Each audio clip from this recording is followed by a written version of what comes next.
Welcome to Luca is a Billionaire, where the only thing I invest in is your answers.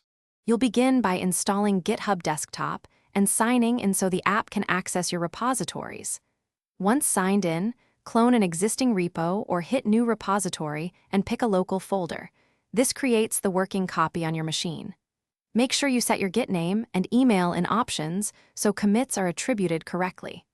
Also choose a default shell if you plan to use the integrated terminal. These steps get you from zero to a prepared local repo quickly and reliably.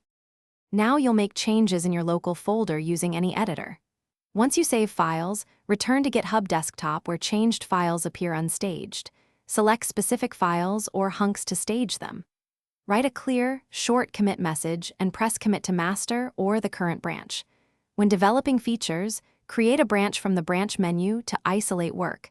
Switch branches to test different approaches. This workflow preserves a clean history and makes collaboration easier when you push later. Finish by syncing your local work with the remote. Push commits to origin and open a pull request on GitHub when ready for review.